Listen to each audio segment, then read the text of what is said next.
Tonight, ain't good. I knew. Hello, SkepticalRoot here once again. Today I wanted to talk about, as promised in the last video, and actually implied in the video before that, I was going to do some more counter-apologetics types of stuff.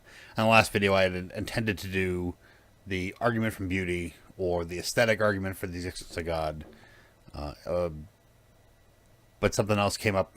Go watch the last video, you'll see what it was. But today I want to tackle what the argument from beauty, or the aesthetic argument for God, from... I think this will probably be the shortest apologetic that I do, because it's so silly.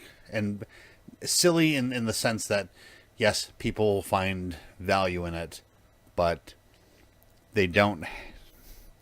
It's not a material argument. So, by the way, if you happen to hear some pops or noises, it probably won't get picked up on the mic. But if you do happen to, it does happen to be July 4th weekend, and not only have one of the two local communities doing fireworks, but there are always people in the neighborhood, particularly this time of year, who like to set them off. So, anyway, back to the apologetic.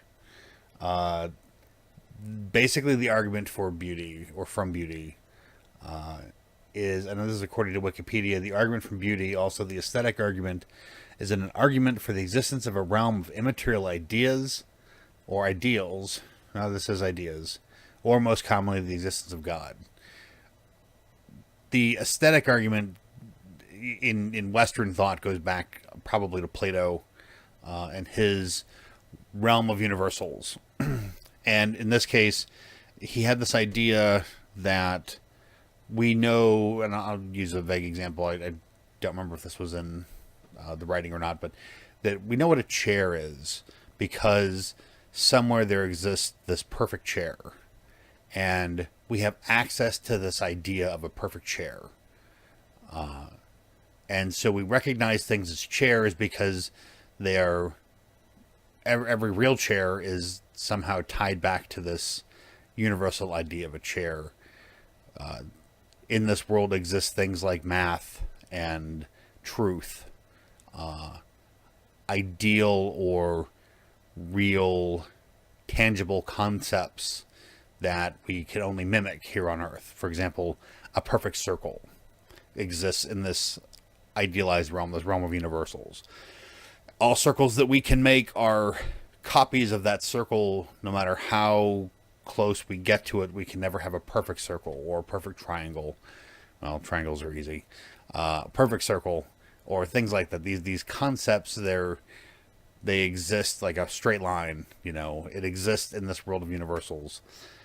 This is often, especially in later Christian apologetics, expanded on to include things like, we know what art is because art exists in this realm, and we know that things are beautiful because there are these idealized concepts of beauty that exist in this realm that we can't actually have here, and all of our experiences are based on this idea of universals, and frankly, it's just silly.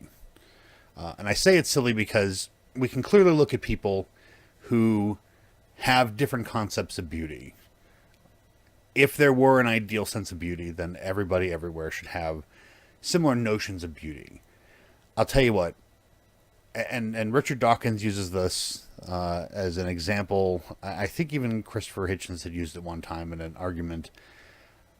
I don't wax poetic at a beautiful sunset. I don't think sunsets are beautiful. They're neat, but there's no emotional stirrings in me when I look at a sunset. I don't think of a sunset as being anything other than the Earth rotating past a certain point and the sun is going down. And, oh, hey, look, I can actually look at it right now without burning my eyes out. It's neat. But other than for classical, conventional, ooh, look at the pretty sunset, I don't look at sunsets. I don't care. They are something that exists, but they're not something that I've ever been impressed with, I guess, if you will. Sunrises are a little neater. But still, I wouldn't call them beautiful. I mean, I don't see a flower and think, oh, that's pretty.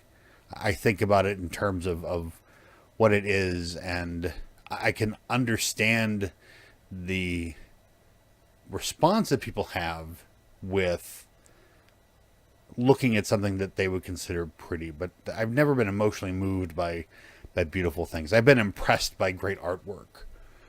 See, wow, that guy really spent a lot of time on that. And look at the detail. And look how he knew just where to put, this particular color of paint so that it looks like shadows or shading or, give the painting depth.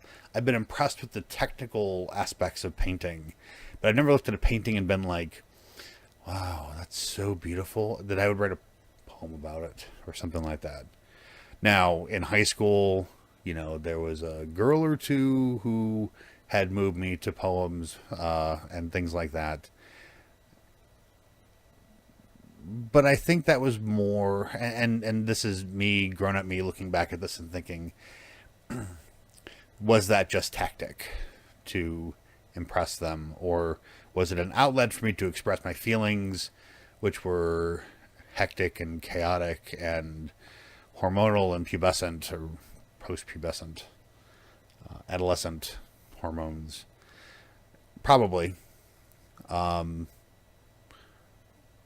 But that doesn't mean that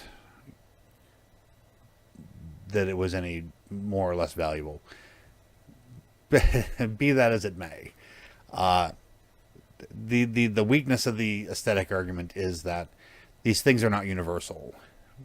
We cannot look at the world and say, the world is beautiful, therefore there must be a God, because God would make a beautiful world, or any of those types of connections you can make.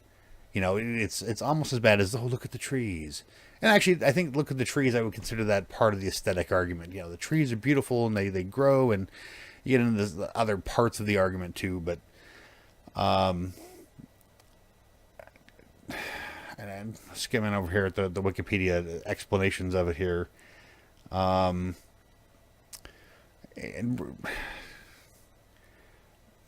aesthetic experiences like one obtains from great literature, music, or art. I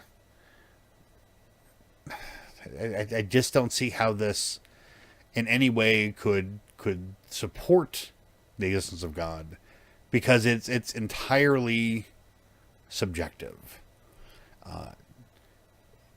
In that we may look at the Mona Lisa in the Western world and think, wow, that's cool. Look at how detailed it is. Look at the hint of emotion on the Mona Lisa's face. Look at the strange background. Whatever you want to, however people would judge Mona Lisa. I think it's a nice painting, but whatever.